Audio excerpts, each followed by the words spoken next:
आप सभी का स्वागत है आपका अपना क्लास मैजिकल क्लास 2.0 में। तो फ्रेंड्स, आज देखेंगे पॉलिटी के नेक्स्ट टॉपिक न्यायपालिका के बारे में। जो भारत की न्यायपालिका है आज इसके बारे में देखेंगे और सबसे पहले सुप्रीम कोर्ट के बारे में कवर करेंगे। जो भारत के सर्वोच्च न्यायालय है इनके बारे में आज अच्छी तरह से देख लेंगे फुल डिटेल को।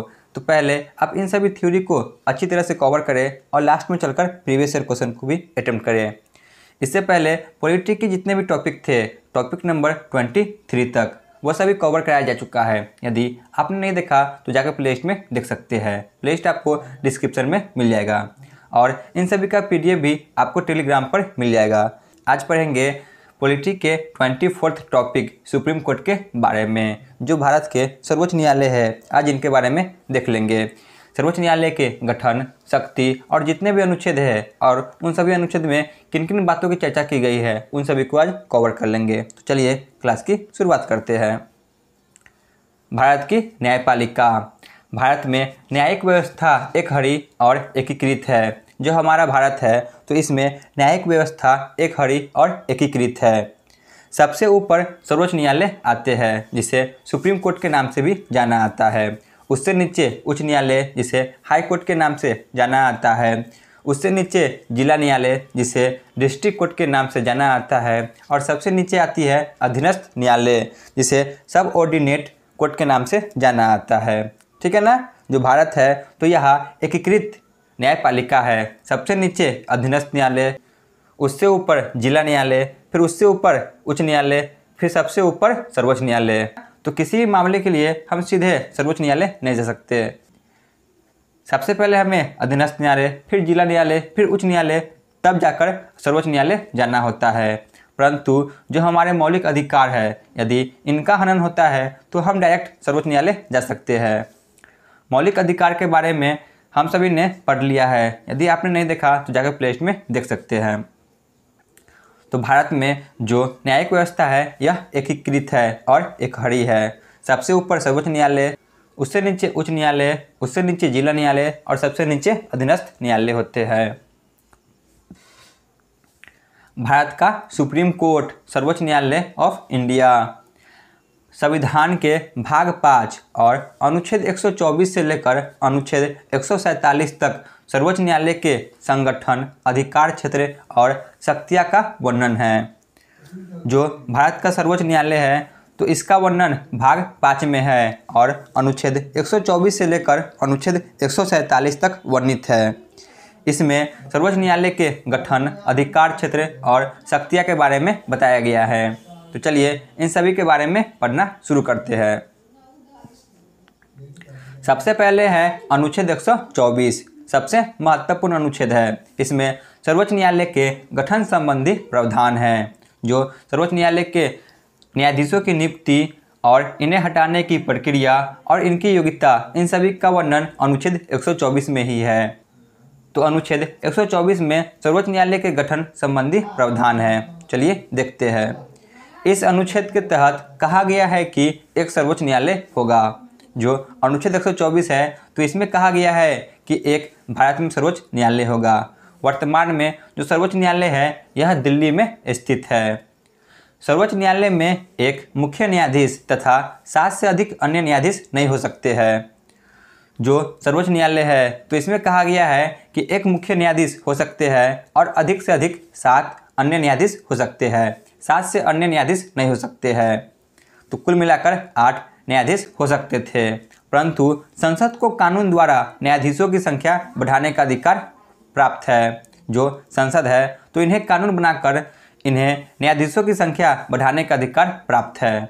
तो मूल संविधान में न्यायाधीशों की संख्या 7+1 थी, यानी कि 7 अन्य न्यायाधीश और एक मुख्य न्यायाधीश, यानी कुल मिलाकर 8 न्यायाधीश थे। परंतु वर्तमान समय में न्यायाधीशों की संख्या 33+1 यानी कि 34 है। 33 अन्य न्यायाधीश है और एक मुख्य न्यायाधीश है। तो इस प्रकार वर्तमान में 34 न्यायाधीश है।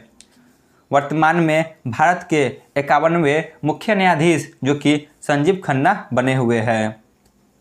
जो संजीव खन्ना है तो यह वर्तमान में सर्वोच्च न्यायालय के मुख्य न्यायाधीश के पद पर आसीन है। एक बार और इसे देख लेते हैं। अनुच्छेद 124 में कहा गया है सर्वोच्च न्यायालय के गठन संबंधी प्रावधान। इसमें कहा गया है कि जो सर्वोच्च न्यायालय है यह पूरे भारत में एक ही होगा, जो कि वर्तमान में दिल्ली में स्थित है। और सर्वोच्च न्यायालय में यह भी पहले कहा गया था कि इसमें एक मुख्य न्यायाधीश और 7 अन्य न्यायाधीश होंगे, 7 से अधिक अन्य न्यायाधीश नहीं हो सकते हैं। परंतु जो संसद है तो इन्हें बाद में चलकर अधिकार मिल जाती है, यह कानून बनाकर न्यायाधीशों की संख्या बढ़ा सकते हैं। तो इस प्रकार मूल संविधान में न्यायाधीशों की संख्या 7+1 8 थी और वर्तमान समय में यह बढ़कर 33+1 यानी कि 34 हो चुकी है। और वर्तमान में 51 में मुख्य न्यायाधीश बने हैं, वह है संजीव खन्ना। अब देख लेते हैं सर्वोच्च न्यायालय के न्यायाधीशों का कार्यकाल। जो सर्वोच्च न्यायालय है और इनमें जो न्यायाधीश होते हैं इनके कार्यकाल के बारे में देख लेते हैं कि इनका कार्यकाल क्या क्या होता है और किस प्रकार होती है। इसका वर्णन भी अनुच्छेद 124 के ही अंतर्गत रखा गया है। जो सर्वोच्च न्यायालय के न्यायाधीशों का कार्यकाल है तो इनका वर्णन भी अनुच्छेद 124 में ही रखा गया है। संविधान के सर्वोच्च न्यायालय के न्यायाधीशों का कार्यकाल तय नहीं किया गया है। जो संविधान है तो इनके द्वारा नहीं तय किया गया है कि सर्वोच्च न्यायालय के न्यायाधीशों का कार्यकाल कितना वर्ष का रहेगा। हालांकि इस संबंध में न्यायाधीशों को निम्नलिखित 3 प्रावधान किए गए हैं, ठीक है ना। इनके लिए 3 प्रावधान किए गए हैं। देख लेते हैं कौन कौन से 3 प्रावधान हैं। सबसे पहला, वह 65 वर्ष की आयु तक पदासीन रह सकते हैं, यानी कि जो न्यायाधीश है सर्वोच्च न्यायालय के यह 65 वर्ष तक अपने पद पर आसीन रह सकते हैं। और उसके मामले में किसी प्रश्न के उठने पर संसद द्वारा स्थापित संस्था इसका निर्धारण करेगी, यानी कि किसी प्रकार की जो कि प्रश्न उठती है सर्वोच्च न्यायालय के न्यायाधीश पर तो इस मामला को संसद द्वारा स्थापित संस्था इसका निर्धारण कर सकेगी। दूसरा, वह राष्ट्रपति को लिखित त्यागपत्र देकर अपना त्याग दे सकता है, ठीक है ना। जो सर्वोच्च न्यायालय के न्यायाधीश है तो यह अपना लिखित त्यागपत्र देकर अपने पद को त्याग कर सकता है, वह देंगे राष्ट्रपति को। संसद की सिफारिश पर राष्ट्रपति द्वारा उसे पद से हटाया जा सकता है। जो सर्वोच्च न्यायालय के न्यायाधीश है तो इन्हें संसद की सिफारिश पर राष्ट्रपति के द्वारा उनको पद से हटाया जा सकता है। तो सर्वोच्च न्यायालय के न्यायाधीश को यह 3 प्रावधान दिए गए हैं, ठीक है ना, इनके कार्यकाल के बारे में कि वह 65 वर्ष तक अपने पद पर आसीन रह सकते हैं। दूसरा, कि राष्ट्रपति को वह त्यागपत्र देकर अपने पद को छोड़ सकते हैं। तीसरा, संसद की सिफारिश पर राष्ट्रपति उनको पद से हटा सकते हैं। आगे बढ़ते हैं। अब देख लेते हैं न्यायाधीशों की योग्यताएं। जो न्यायाधीश है इनकी क्या क्या योग्यताएं होनी चाहिए। सबसे पहले योग्यता कि वह भारत का नागरिक हो, ठीक है ना, वह भारत का नागरिक हो और नीचे के तीनों में से किसी भी एक योग्यता को वह पूरा करते हैं तो वह सर्वोच्च न्यायालय के न्यायाधीश बन सकते हैं। देख लेते हैं। किसी हाई कोर्ट में कम से कम 1 या अधिक बार 5 वर्षों तक न्यायाधीश रहे हो। जो न्यायाधीश है तो यह किसी भी हाई कोर्ट में कम से कम 1 या अधिक बार 5 वर्षों तक न्यायाधीश के पद पर रहे हो। या यह फुलफिल नहीं कर पाते हैं तो दूसरा कंडीशन है कि किसी हाई कोर्ट में कम से कम 10 वर्षों तक वकालत कर लिया हो, ठीक है ना, कि किसी भी हाई कोर्ट में वह कम से कम 10 वर्षों तक वकालत किया हो। अगर यह दोनों कंडीशन भी फुलफिल नहीं कर पाते हैं तो तीसरा कंडीशन है कि वह राष्ट्रपति की नज़र में कानून का अच्छा ज्ञाता हो, ठीक है ना, कि राष्ट्रपति की नज़र में वह कानून के अच्छा ज्ञाता हो, तब भी वह न्यायाधीश बन सकते हैं। तो नीचे के इन तीनों में से किसी भी एक योग्यता को पूरा करते हैं तो वह सर्वोच्च न्यायालय के न्यायाधीश बन सकते हैं। सबसे पहला योग्यता कि वह भारत का नागरिक हो, यह तो होना ही चाहिए। नीचे के तीनों में से किसी एक कि किसी हाई कोर्ट में कम से कम 1 या अधिक बार 5 वर्षों तक न्यायाधीश रहे हो, या किसी हाई कोर्ट में कम से कम 10 वर्षों तक वकालत किया हो, या राष्ट्रपति की नज़र में कानून का अच्छा ज्ञाता हो। परंतु जो तीसरा कंडीशन है कि राष्ट्रपति की नज़र में अच्छा ज्ञाता हो, इस कंडीशन द्वारा अब तक के किसी भी न्यायाधीश को सर्वोच्च न्यायालय के न्यायाधीश नहीं बनाया गया है, ठीक है ना। तो ज़्यादातर इन दोनों में से किसी एक योग्यता को पूरा करने के बाद ही सर्वोच्च न्यायालय के न्यायाधीश बन पाते हैं। ठीक है ना। यह थे न्यायाधीश की योग्यता के बारे में। अब देख लेते हैं न्यायाधीशों की नियुक्ति। न्यायाधीशों की नियुक्ति किस प्रकार की जाती है। न्यायाधीशों की नियुक्ति राष्ट्रपति के द्वारा की जाती है। जो भारत के राष्ट्रपति है तो इन्हीं के द्वारा सर्वोच्च न्यायालय के न्यायाधीशों की नियुक्ति की जाती है। 1950 से लेकर 1993 ईस्वी तक राष्ट्रपति के द्वारा मंत्रिपरिषद की सलाह पर नियुक्ति की जाती थी।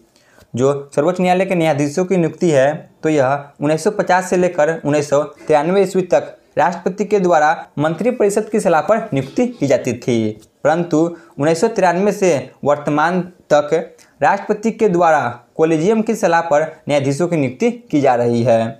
ठीक है ना।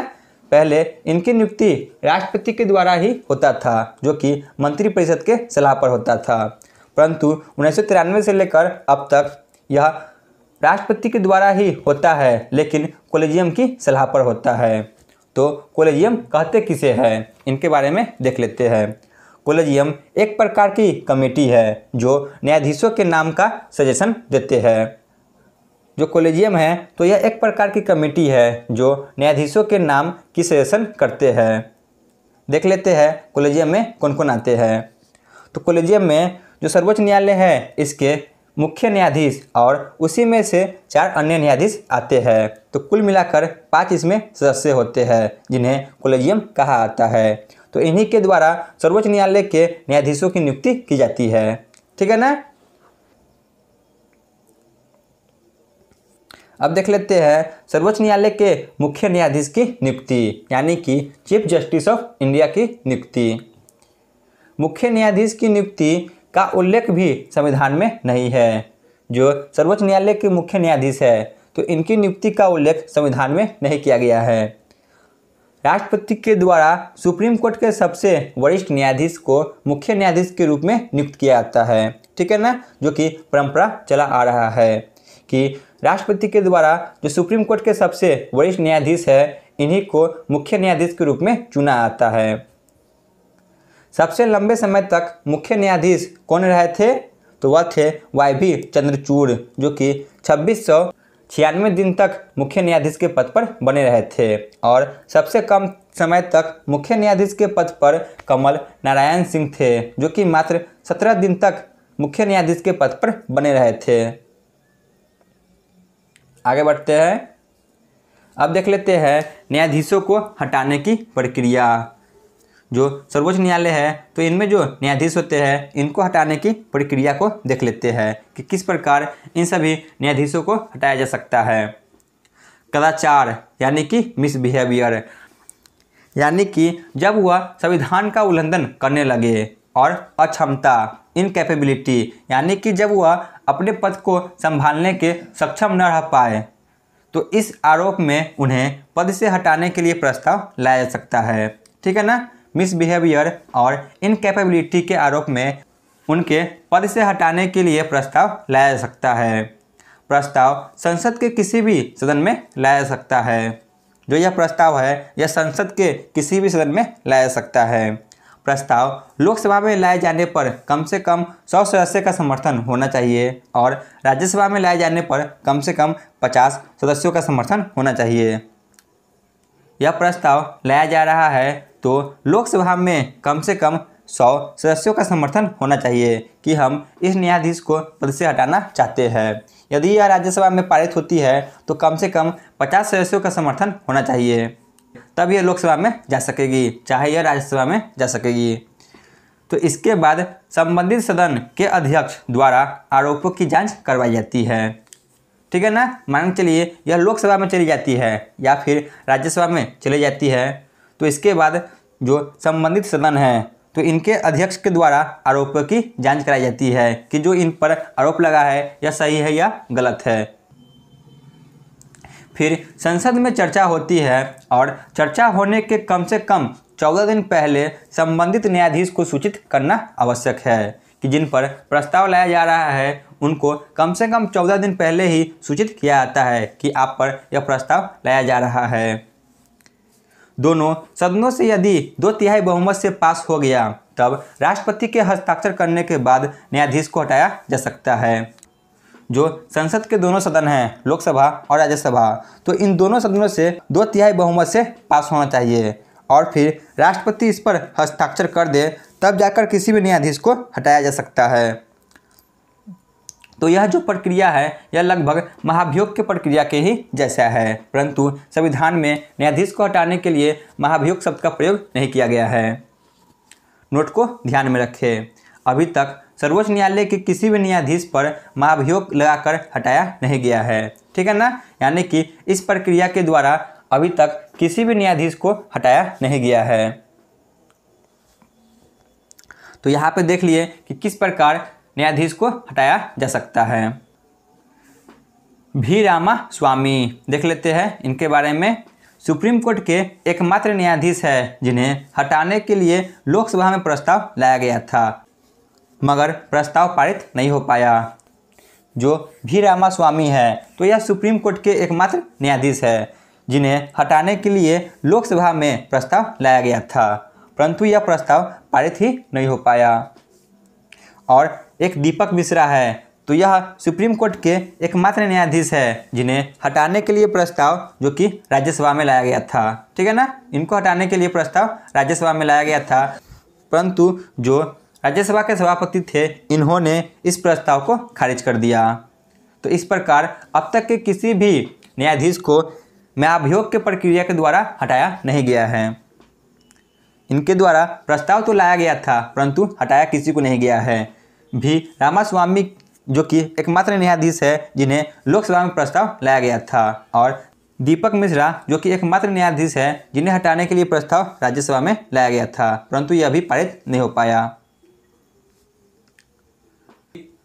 अब जितने भी अनुच्छेद है उन सभी अनुच्छेद को देख लेते हैं। अनुच्छेद 125 न्यायाधीशों के वेतन और भत्ते। जो सर्वोच्च न्यायालय के न्यायाधीश है इनके वेतन और भत्ते के बारे में जान लेते हैं। सर्वोच्च न्यायालय के न्यायाधीशों को भारत की संचित निधि से वेतन दिया जाता है और जब तक वह पद पर रहते हैं उनके वेतन में किसी प्रकार की कटौती नहीं की जा सकती। जो सर्वोच्च न्यायालय के न्यायाधीश है तो इनको वेतन संचित निधि से दिया जाता है और जब तक यह अपने पद पर रहते हैं तो उनके वेतन से किसी प्रकार की कटौती नहीं की जा सकती है, ठीक है ना। उन्हें वेतन संचित निधि से दी जाती है और जब तक वह अपने पद पर रहते हैं तो उनके वेतन से किसी प्रकार की कटौती नहीं की जा सकती। देख लेते हैं इनके वेतन को। सर्वोच्च न्यायालय के मुख्य न्यायाधीश का वेतन 2,80,000 प्रति माह होता है। जो सर्वोच्च न्यायालय के मुख्य न्यायाधीश होते हैं तो इनका वेतन 2,80,000 प्रति माह होती है और जो सर्वोच्च न्यायालय के अन्य न्यायाधीश है इनका वेतन 2,50,000 होता है, ठीक है ना। 2,50,000 प्रति माह होता है। तो यह थे न्यायाधीश के वेतन और भत्ते जो कि अनुच्छेद 125 में वर्णित है। मुख्य न्यायाधीश को वेतन 2,80,000 प्रति माह है और सर्वोच्च न्यायालय के अन्य न्यायाधीशों का वेतन 2,50,000 प्रति माह है। अब है अनुच्छेद 126 कार्यकाली मुख्य न्यायाधीश की नियुक्ति। इसमें बताया गया है कार्यकाली मुख्य न्यायाधीश की नियुक्ति, यानी कि जब मुख्य न्यायाधीश उपस्थित नहीं रहे उनके बारे में बताया गया है। कार्यकाली मुख्य न्यायाधीश की नियुक्ति की जा सकती है। मुख्य न्यायाधीश का पद रिक्त होने पर राष्ट्रपति सर्वोच्च न्यायालय के किसी भी न्यायाधीश को कार्यवाहक मुख्य न्यायाधीश नियुक्त कर सकता है, ठीक है ना। जो मुख्य न्यायाधीश है तो इनके पद रिक्त होने पर राष्ट्रपति सर्वोच्च न्यायालय के किसी भी न्यायाधीश को कार्यकाली मुख्य न्यायाधीश नियुक्त कर सकते हैं। इसका वर्णन अनुच्छेद 126 में दिया गया है, कार्यकाली मुख्य न्यायाधीश की नियुक्ति। अब है अनुच्छेद 127 तदर्थ न्यायाधीश की नियुक्ति।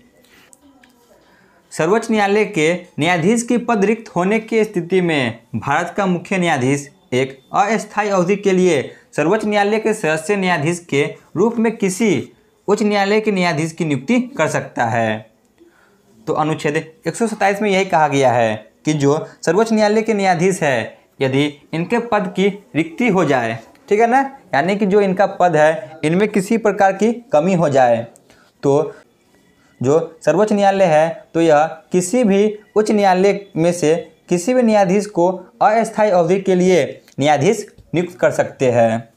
ठीक है ना, इसमें यही कहा गया है कि सर्वोच्च न्यायालय के न्यायाधीशों की यदि किसी प्रकार की पद की रिक्ति हो जाए तो इस कंडीशन में जो कि किसी भी उच्च न्यायालय से न्यायाधीश की नियुक्ति सर्वोच्च न्यायालय में कर सकता है, जो कि अस्थायी अवधि के लिए होगा। यह सभी उच्च न्यायालय के मुख्य न्यायाधीश के साथ परामर्श और राष्ट्रपति की पूर्ण सहमति के बाद ही संभव है। ठीक है ना, यानी कि किसी प्रकार के उच्च न्यायालय के न्यायाधीश की नियुक्ति सर्वोच्च न्यायालय के न्यायाधीश में की जाती है तो यह सभी उच्च न्यायालय के जो कि मुख्य न्यायाधीश है उनसे और राष्ट्रपति की परामर्श के बाद ही संभव है। तो इसमें यही कहा गया है तदर्थ न्यायाधीशों की नियुक्ति। उम्मीद है आपको समझ में आ गया होगा। मान के चलिए जो सर्वोच्च न्यायालय है इसमें न्यायाधीशों की रिक्ति हो जाती है किसी प्रकार से, तो सर्वोच्च न्यायालय किसी भी उच्च न्यायालय के न्यायाधीश को जो कि सर्वोच्च न्यायालय में नियुक्त कर सकते हैं और यह सभी संभव राष्ट्रपति और जो उच्च न्यायालय के मुख्य न्यायाधीश है इनके परामर्श के बाद ही संभव है। अब है अनुच्छेद 128 सेवानिवृत्त यानी कि रिटायर्ड न्यायाधीश की नियुक्ति। जो सेवानिवृत्त न्यायाधीश होते हैं यानी कि जो रिटायर्ड न्यायाधीश होते हैं उनकी नियुक्ति किस प्रकार होते हैं, ठीक है ना, इसे भी देख लेते हैं। जो सेवानिवृत्त जो कि न्यायाधीश होते हैं इन्हें भी कुछ समय के लिए जो कि न्यायाधीश बनाया जा सकता है। पद रिक्त होने पर सर्वोच्च न्यायालय के मुख्य न्यायाधीश राष्ट्रपति से सलाह करके सेवानिवृत्त न्यायाधीश को सुप्रीम कोर्ट में नियुक्त कर सकते हैं। तो इसमें यही कहा गया है जो सेवानिवृत्त यानी कि रिटायर्ड न्यायाधीश हो जाते हैं उन्हें भी कुछ समय के लिए जो कि सर्वोच्च न्यायालय में न्यायाधीश घोषित किया जा सकता है। मान के चलिए जो 127 में था तदर्थ न्यायाधीश की नियुक्ति। मान के चलिए जो उच्च न्यायालय है और जो भी उच्च न्यायालय में से जो न्यायाधीश की नियुक्ति सर्वोच्च न्यायालय में होती है, यदि जो उच्च न्यायालय के मुख्य न्यायाधीश है या परमिशन नहीं देते हैं तो उस कंडीशन में तो सर्वोच्च न्यायालय के जो न्यायाधीश है इनका पद तो रिक्ति हो जाएगा। तो इस कंडीशन में जो कि सेवानिवृत्त न्यायाधीश की नियुक्ति की जाती है जो कि कुछ समय के लिए होती है। ठीक है ना, 128 में सेवानिवृत्त यानी कि रिटायर्ड न्यायाधीश की नियुक्ति का वर्णन है। इसके बाद है अनुच्छेद 129 उच्चतम न्यायालय का अभिलेख न्यायालय होना। जो सर्वोच्च न्यायालय है यानी कि सुप्रीम कोर्ट तो इसका अभिलेख न्यायालय होना, यानी कि न्यायालय के सभी निर्णय को रिकॉर्ड के रूप में सुरक्षित रखना। ठीक है ना, यानी कि किसी प्रकार के जो सुप्रीम कोर्ट किसी भी मामले में न्याय करते हैं तो उन सभी न्याय को रिकॉर्ड के रूप में रखना। यदि मान के चलिए जो सुप्रीम कोर्ट है या किसी मामले के लिए किसी दोषी को 1 साल का सज़ा सुनाते हैं तो जितने भी हाई कोर्ट है वह सभी उस मामले के लिए जो कि उन्हें 1 साल का ही सज़ा दे सकते हैं। ठीक है ना, इसलिए कहा गया है कि उच्च न्यायालय का अभिलेख न्यायालय होना। इसीलिए जो सुप्रीम कोर्ट है या किसी मामले को बहुत ही अच्छी तरह से जानने के बाद ही फैसला सुनाते हैं। अब है अनुच्छेद 130 उच्चतम न्यायालय का स्थान। जो सुप्रीम कोर्ट है इसके स्थान के बारे में दिया गया है अनुच्छेद 130 में। तो वर्तमान में सुप्रीम कोर्ट दिल्ली में स्थित है। जो भारत की राजधानी दिल्ली है तो वर्तमान में सुप्रीम कोर्ट यहीं पर स्थित है। मुख्य न्यायाधीश को यह अधिकार है कि उच्चतम न्यायालय का स्थान कहीं और स्थानांतरित कर सकता है, मगर ऐसा निर्णय राष्ट्रपति की पूर्व अनुमति के बाद ही हो सकता है। ठीक है ना, जो मुख्य न्यायाधीश है तो इनको यह अधिकार है कि उच्चतम न्यायालय को किसी और स्थान पर स्थानांतरित कर सकते हैं, पर यह सभी निर्णय राष्ट्रपति के पूर्व अनुमति के बाद ही संभव है। वर्तमान में उच्चतम न्यायालय दिल्ली में स्थित है। तो चलिए अब देख लेते हैं सर्वोच्च न्यायालय के शक्ति एवं क्षेत्राधिकार। जो सर्वोच्च न्यायालय है इनके कौन कौन सी शक्ति है और जो भी क्षेत्राधिकार है इन सभी को देख लेते हैं। अनुच्छेद 131 इसके अनुसार कुछ मामलों की सुनवाई सिर्फ सुप्रीम कोर्ट में ही की जा सकती है जो कि निम्नलिखित है। जो अनुच्छेद 131 है तो इसमें यही कहा गया है कि कुछ ऐसे मामले होते हैं जिनका सुनवाई सिर्फ सुप्रीम कोर्ट में ही की जा सकती है। जैसे स्टेट और स्टेट, मान चलिए कोई 2 स्टेट है, हरियाणा हो गया और पंजाब हो गया। यदि इन दोनों स्टेट में किसी प्रकार का मतभेद होता है तो यह सुनवाई जो कि सुप्रीम कोर्ट के द्वारा किया जाएगा। दूसरा, सेंटर और स्टेट, मान के चलिए केंद्र सरकार और राज्य सरकार के बीच किसी प्रकार का हस्तक्षेप होता है तो यह भी सुनवाई जो कि सुप्रीम कोर्ट में जाएगा। तीसरा, सेंट्रल प्लस स्टेट और स्टेट प्लस स्टेट, मान के चलिए सेंटर यानी कि केंद्र सरकार और कुछ राज्य अपना एक गुट बना लेते हैं और कुछ राज्य दोनों मिलकर अपना गुट बना लेते हैं, तो यह भी कंडीशन जो कि सुप्रीम कोर्ट में ही जाएगी। मान के चलिए केंद्र में बीजेपी की सरकार है और कुछ राज्य में भी बीजेपी की सरकार है और यह किसी प्रकार का योजना लाते हैं तो जिन राज्यों में इनका सरकार है वह राज्य तो मान लेगा, परंतु जिन राज्यों में इनका सरकार नहीं है वह राज्य तो नहीं मानेगा। तो इस कंडीशन में जो भी मतभेद होगा तो वह भी जो कि सुप्रीम कोर्ट में ही जाएगा। ठीक है ना। स्टेट और स्टेट, सेंटर और स्टेट, सेंटर प्लस स्टेट और स्टेट प्लस स्टेट, ये तीनों मामला जो कि सुप्रीम कोर्ट में ही सुनवाई होगी। उम्मीद है आपको समझ में आ गया होगा। अब है अपीलीय अधिकार। देख लेते हैं सर्वोच्च न्यायालय के अपीलीय अधिकार को। अनुच्छेद 132 के अंतर्गत देश का सबसे बड़ा अपीलीय न्यायालय सर्वोच्च न्यायालय है। जो भारत का अपीलीय न्यायालय है सबसे बड़ा वह सर्वोच्च न्यायालय है। इसे भारत के सभी उच्च न्यायालय के निर्णय के विरुद्ध अपील सुनने का अधिकार है। ठीक है ना। जो सर्वोच्च न्यायालय है तो इन्हें देश के सभी उच्च न्यायालय के निर्णय के विरुद्ध अपील सुनने का अधिकार है। इसके अंतर्गत 3 प्रकार आते हैं, संवैधानिक मामले, दीवानी मामले और तीसरा फौजदारी मामले। तो यह तीनों मामले की सुनवाई सुप्रीम कोर्ट कर सकता है। ठीक है ना। संवैधानिक मामले, दीवानी मामले और फौजदारी मामले। अब है पूर्ण विचार संबंधित अधिकार। देख लेते हैं सर्वोच्च न्यायालय के पूर्ण विचार संबंधित अधिकार। अनुच्छेद 137 के अनुसार सर्वोच्च न्यायालय को यह अधिकार प्राप्त है कि वह समय द्वारा दिए गए आदेश या निर्णय पर पुनः विचार कर सकता है तथा यदि उचित समझे तो उसमें परिवर्तन भी कर सकता है। मान के चलिए जो सर्वोच्च न्यायालय है या किसी प्रकार के जो कि निर्णय को पारित कर देते हैं तो इन्हें पुनः विचार करने का अधिकार है और पुनः विचार कर कर उसे परिवर्तन भी कर सकते हैं। ठीक है ना। पुनः विचार संबंधी अधिकार जो कि अनुच्छेद 137 में है। इसके बाद है रिट अधिकारिता अधिकार। अनुच्छेद 139 के अनुसार संसद सुप्रीम कोर्ट को मौलिक अधिकार के अलावा अन्य मामलों में भी रिट जारी करने का अधिकार प्रदान करता है। ठीक है ना। जो अनुच्छेद 32 है तो इसके अंतर्गत जो सुप्रीम कोर्ट है यह मौलिक अधिकार के हनन होने पर 5 प्रकार के रिट जारी करते हैं। तो जितने भी 5 प्रकार के रिट थे इन सभी के बारे में डिटेल से मौलिक अधिकार में पढ़ाया जा चुका है। यदि आपने नहीं देखा तो जाकर प्ले लिस्ट में देख सकते हैं। तो अनुच्छेद 32 के जरिए मौलिक अधिकार के हनन होने पर सुप्रीम कोर्ट जो कि रिट जारी कर सकता है और अनुच्छेद 139 के अनुसार संसद सुप्रीम कोर्ट को मौलिक अधिकार के अलावा अन्य मामलों में भी रिट जारी करने का अधिकार प्रदान करता है। ठीक है ना। तो यह था रिट अधिकारिता। आगे बढ़ते हैं। अब देख लेते हैं सर्वोच्च न्यायालय के सलाहकार क्षेत्राधिकार। अनुच्छेद 143 के अनुसार राष्ट्रपति संवैधानिक मामलों में सर्वोच्च न्यायालय से परामर्श ले सकता है। जो भारत के राष्ट्रपति है तो यह संवैधानिक मामले में सर्वोच्च न्यायालय से परामर्श ले सकता है, परंतु सर्वोच्च न्यायालय की सलाह को मानना या न मानना यह राष्ट्रपति पर निर्भर करता है। जो राष्ट्रपति है यह सर्वोच्च न्यायालय से जो कि किसी प्रकार का परामर्श ले सकते हैं, परंतु जो सर्वोच्च न्यायालय परामर्श देंगे तो इनको सलाह को मान भी सकते हैं और राष्ट्रपति चाहे तो नहीं भी मान सकते हैं। यह पूरी तरह से राष्ट्रपति पर निर्भर करता है कि उनके सलाह को माने या नहीं माने। ठीक है ना। तो सर्वोच्च न्यायालय के सलाहकार क्षेत्राधिकार का वर्णन अनुच्छेद 143 में है। तो यहाँ पे जितने भी शक्ति थे सर्वोच्च न्यायालय के वह सभी कवर हुए। चलिए आगे बढ़ते हैं। अब देख लेते हैं सर्वोच्च न्यायालय के महत्वपूर्ण तथ्य जो कि डायरेक्ट एग्जाम में पूछ लिए जाते हैं।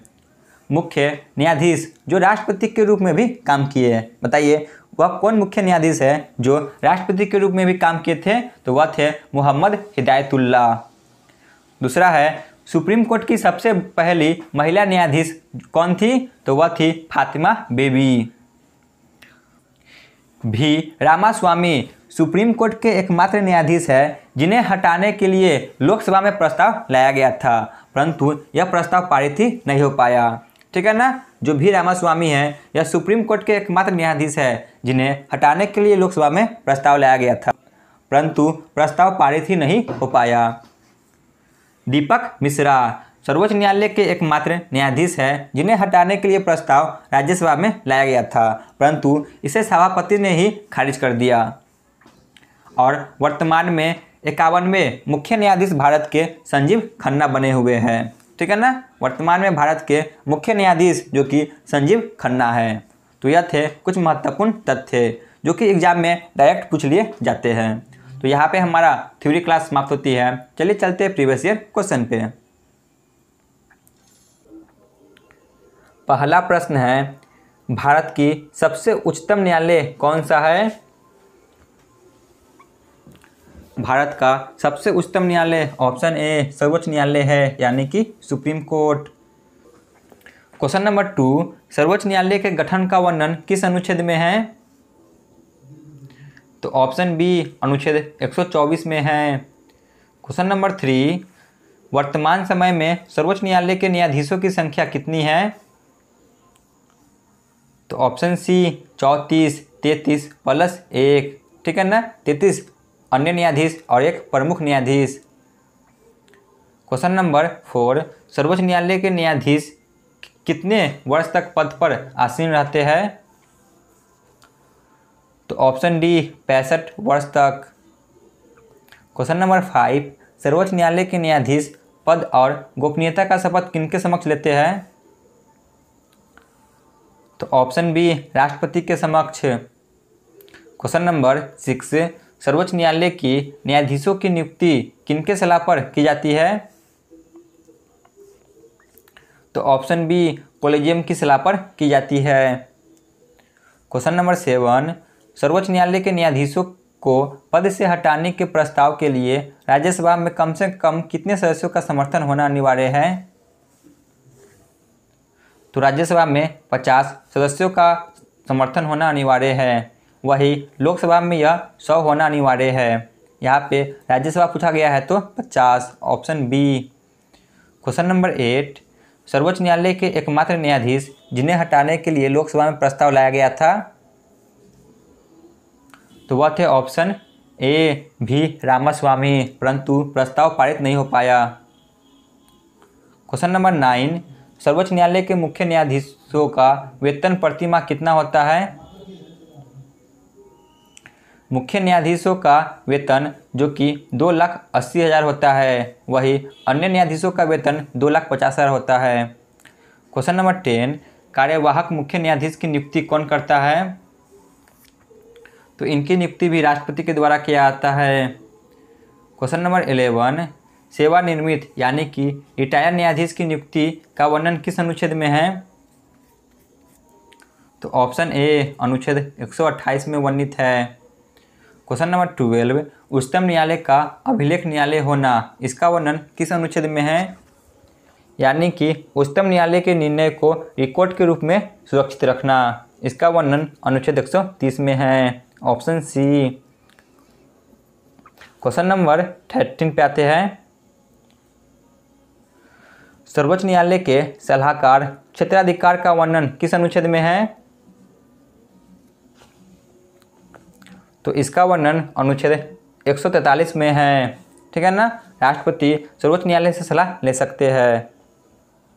क्वेश्चन नंबर 14 जो कि आज की क्लास का अंतिम प्रश्न है, वर्तमान में सर्वोच्च न्यायालय के 51वें मुख्य न्यायाधीश कौन है? तो वह है ऑप्शन सी संजीव खन्ना। तो आज का क्लास यहीं पे समाप्त होती है। आप लोग कमेंट में जरूर बताएं कि आपको यह क्लास कैसा लगा। धन्यवाद।